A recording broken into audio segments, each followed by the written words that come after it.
Welcome back, everyone. Betsy Newville here. Very pleased to be presenting the second theme of social role valorization to you, known as the conservatism corollary. So in the last theme, we talked about understanding unconsciousness as one way to address and respond to what we talked about in terms of the wounding life experiences that so many devalued people have to contend with. And a second means that we can respond is known as the conservatism corollary. We might also call this theme positive compensation for disadvantage, or making up for vulnerability. So let's just start by just taking a look at the definition of conservatism corollary. We'll sort of unpack that. So the first term I want to define for you is the term corollary, which I suspect you just need a reminder of because you remember it from math class, right?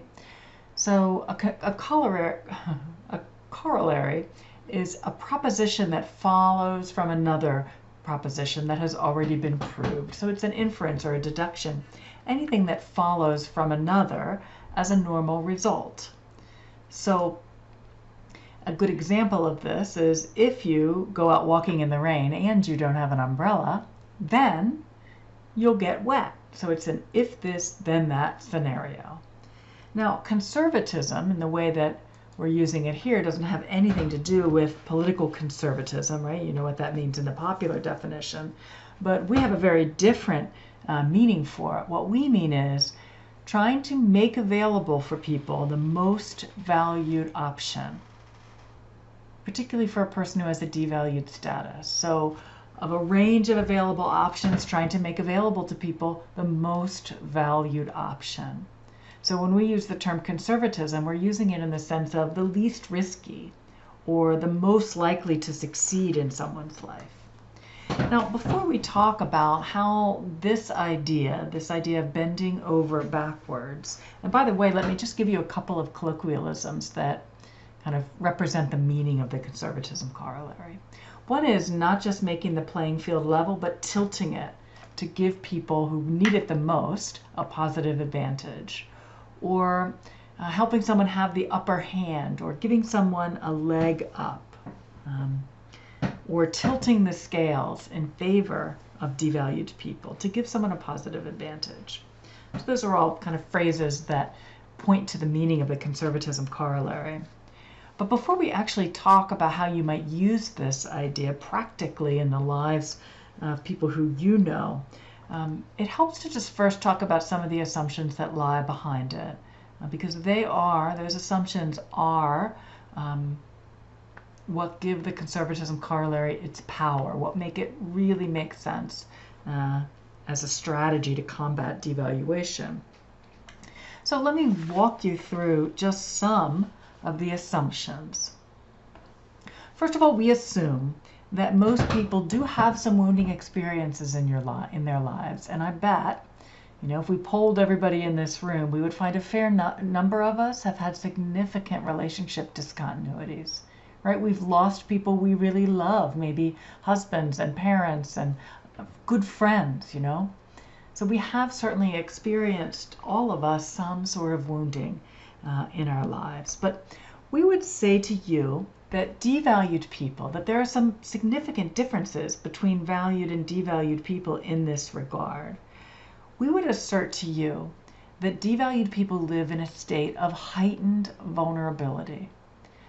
And what this means is that when bad times come within a society, it's going to be devalued people who are hit the worst, right? When there's inequality of wealth, it's going to be devalued people who are probably going to be the less equal.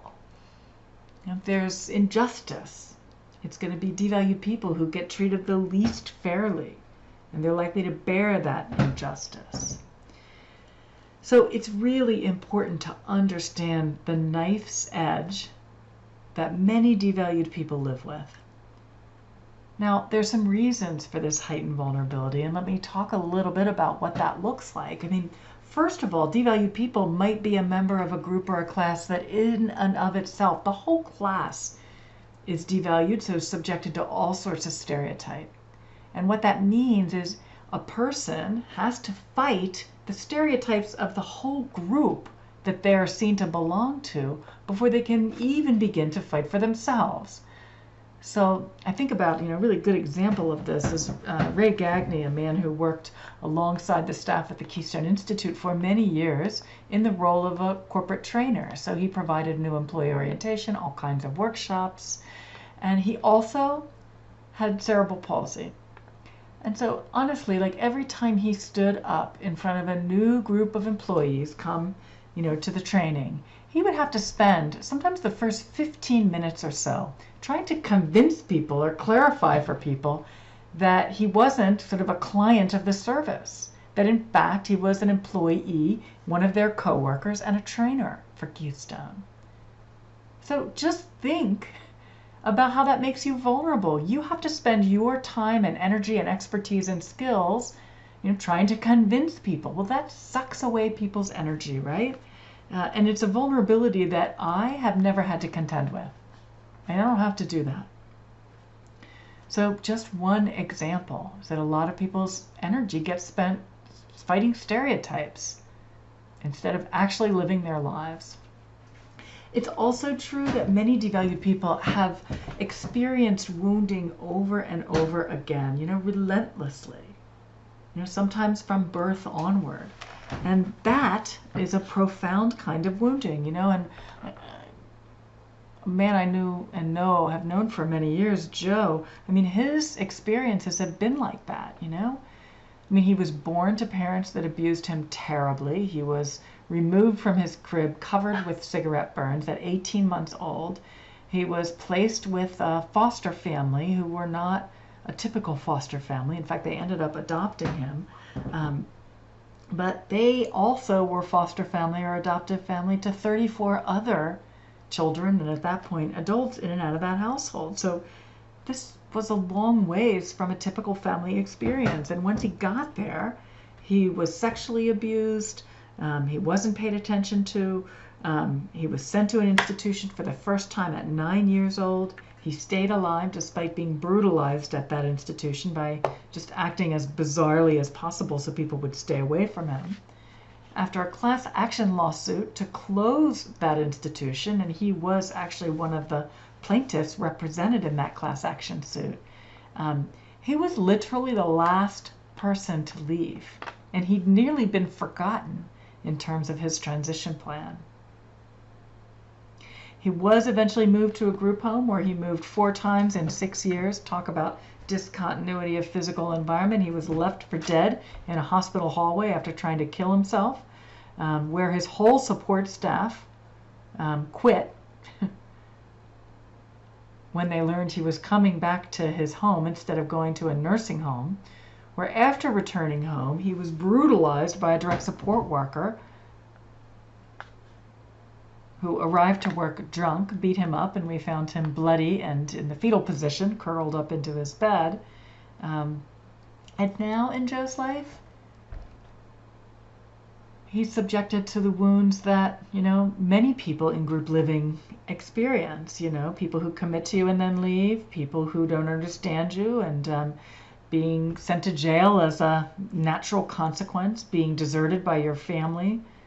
His life looks like one big raw wound, right? It kind of looks like this, Uh-oh. I don't have it here. Brick after brick after brick on his back. It's also true that sometimes people experience multi-generational, they may have been born into a devalued status or a devalued class of people. That multi-generational devaluation is really hard for people to pull themselves up for their bootstraps, right?